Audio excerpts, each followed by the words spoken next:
మీ business ఏదైనా మీ ఊర్లో promotion చేయాలంటే అది సుమన్ టీవీతోనే సాధ్యం. ఇప్పుడే సంప్రదించండి.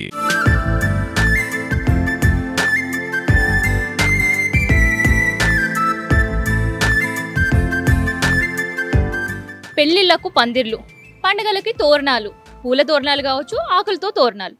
సో ఇవి కట్టుకుంటూ ఉంటాం మనం. ఇది అందరికీ తెలిసిందే కదా, నేను ఎందుకు చెప్తున్నా అనుకుంటున్నారు కదా. సో ఇవి పెళ్ళిళ్ళకు పందిర్లు, దాంతోపాటు పండగలకు తోరణాలు, ఇవన్నీ కట్టుకుంటాం. కానీ అవే పందిరి 365 రోజులు ఉంటే ఎట్లుంటుంది?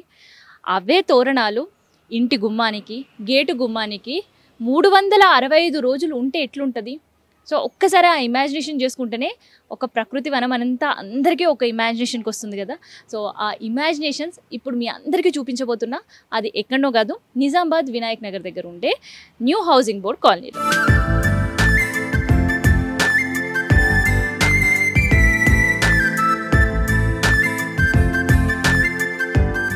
కరోనా తర్వాత చాలా మందికి చెట్లపైన, దాంతోపాటు మొక్కలపైన మమకారం పెరిగింది. సో అందుకనే చాలామంది సెల్ఫ్ కల్టివేషన్ కూడా చేసుకుంటున్నారు కదా ఇంట్లలో. టెర్రస్ గార్డెన్ల సంఖ్య కూడా పెరిగిపోయింది. అట్లే నిజామాబాద్లో ఉండే ఒక ఇంట్లో ఒక రిటైర్డ్ ప్రొఫెసర్ వాళ్ళ ఇల్లంతా పందిరేసేసిండ్రు. పందిరేయడం మాత్రమే కాదు, అంతరించిపోతున్న పిచ్చుకలకి మళ్ళీ జీవం పోస్తున్నాడు. సో అదేంది అనుకుంటున్నారు కదా. సో ఒక్కసారి ఆయనతోటి మాట్లాడదాం.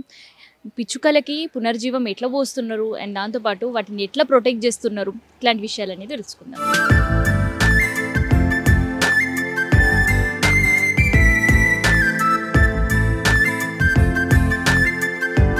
నా పేరు అందే జీవన్ రావు.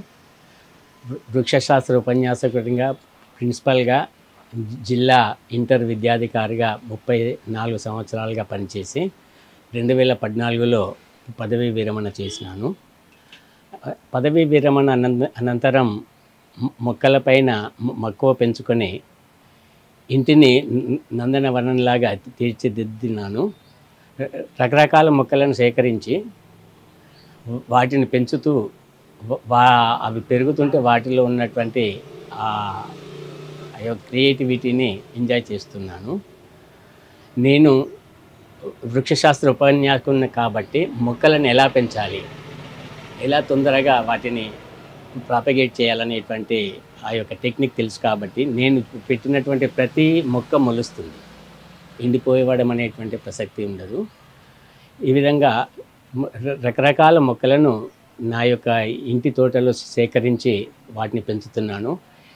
ఏమేమి రకాలంటే పండ్ల మొక్కలు, మందు మొక్కలు, అలంకరణ మొక్కలు, పూల మొక్కలు, కూరగాయలు, ఈ విధంగా రకరకాల మొక్కలను సేకరించి నా ఇంటి తోటలో పెంచుతున్నాను. నేను వేరే ప్రాంతాలకు వెళ్ళినప్పుడు కూడా అక్కడ పెరిగేటువంటి ప్రత్యేకమైనటువంటి మొక్కలను కూడా సేకరిస్తున్నాను. అస్సాంలో ఇంటర్నేషనల్ సెమినార్ అటెండ్ అవ్వడానికి వెళ్ళినప్పుడు అక్కడ బుట్ జలోకియా అనేటువంటి world hottest chilli in the world అనేటువంటి మొక్క దొరుకుతుంది. అక్కడి నుండి సేకరించి ఇక్కడ పెంచినాను. అయితే దాని క్రాప్ కంప్లీట్ అయిపోయింది. ఇంకొక మొక్క రబ్బర్ ప్లాంట్, అది త్రిపుర నుండి సేకరించినాను. ఇప్పటికీ అది పెరుగుతుంది. ఇప్పుడు హాట్ క్లైమేట్ ఉంది కాబట్టి ఆకులు కొంచెం ఎండిపోయినాయి, చిగురు మాత్రం ఉంది.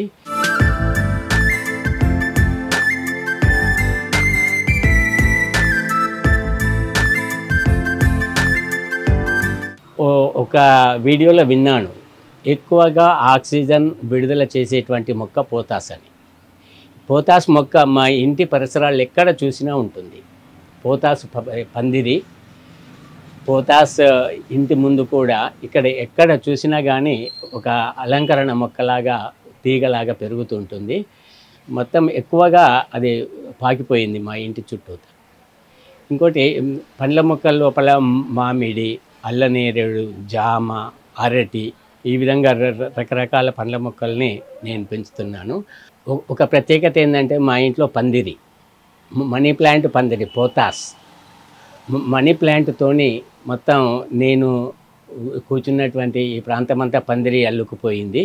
ఇంకొకటి కారు షెడ్డుకు ఏ రకమైనటువంటి షీట్స్ వాడకుండా నేచురల్గా ప్రకృతి సిద్ధంగా మనీ ప్లాంట్తో అల్లబడినటువంటి పందిరి కార్ షెడ్డుగా ఉపయోగిస్తున్నాను. మా ఇంటి ప్రవేశ ద్వారం వద్ద కూడా తోరణాలు పోతాస్తోని మనీ ప్లాంట్తోని అల్లబడినటువంటి తోరణాలు అందరినీ స్వాగతిస్తుంటాయి అతిథులను.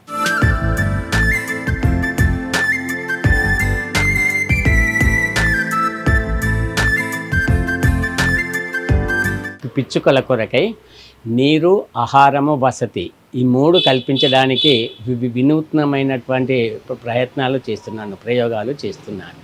సాధారణంగా పిచ్చుకలకు ఏదో గిన్నెలో నీరు పెట్టడం లేదా గింజలను చల్లడం అనేటువంటిది చేస్తుంటారు.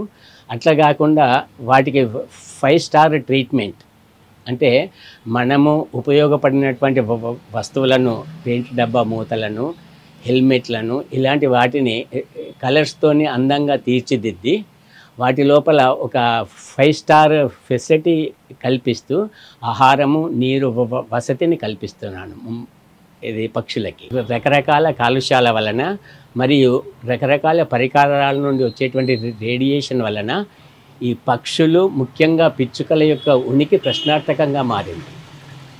అవి కనిపించకుండా అంతరించిపోయేటువంటి పరిస్థితికి వచ్చింది. అంతరించిపోయినాయని కూడా కొన్ని పరిశోధనలు చెప్తున్నాయి. ఇలాంటి పరిస్థితుల్లో ఆ పిచ్చుకలను పరిరక్షించడం మనందరి బాధ్యత. వాటి వలన చాలా లాభాలు ఉన్నాయి.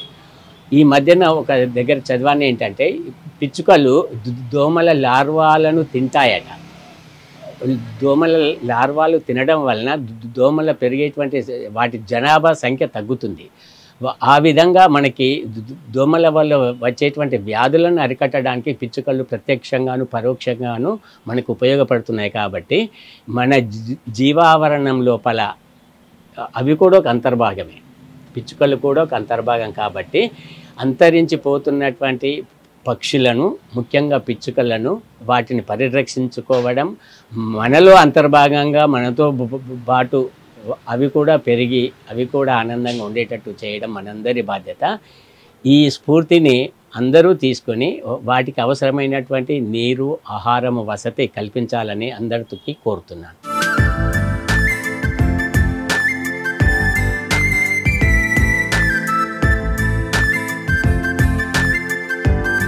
సో ప్రకృతిలో ఎన్నో వందల వేల రకాల పక్షులు ఉన్నాయి. కేవలం ఒక స్పారోని మాత్రమే ఎందుకు కాపాడుకోవాలని చాలా మందికి సందేహం ఉంటుంది, కానీ అది తప్పు. సో ప్రకృతిలో ఉండే ప్రతి జీవి కూడా మనకు ఉపయోగపడుతుంది, ప్రకృతికి కూడా ఉపయోగపడుతుంది. అందుకనే ఏ జీవిని కూడా అంతరించిపోయిందని, అంతరించిపోతుంది కదా పోనీలే అని ఎవ్వరు కూడా వదులుకోవద్దు. ప్రత్యేకంగా ఈ సమ్మర్ సీజన్లో పక్షులకి చాలా వరకు నీళ్లు, ఆహారం దొరకక అలమటించి చనిపోతాయి. ఇది నేను చెప్పడం కాదు, అగ్రికల్చర్ యూనివర్సిటీలో ఉండే బర్డ్ వింగ్ చేసిన సర్వే చెప్తుంది. అందుకనే ఈ సమ్మర్ అయినా వాటికి ప్రొటెక్షన్ కల్పించడానికి సార్లాగే మన ప్రయత్నాలు కూడా మనం చేద్దాం. సో ఇది పక్షుల గూళ్ళకు సంబంధించి అంతరించిపోతున్న పక్షులను కాపాడుతున్న పక్షి ప్రేమికులకు సంబంధించిన ఇన్ఫర్మేషన్. కెమెరా పర్సన్ శివతో నేను మీ కావ్య, సుమన్ టీవీ, నిజామాబాద్ నుండి.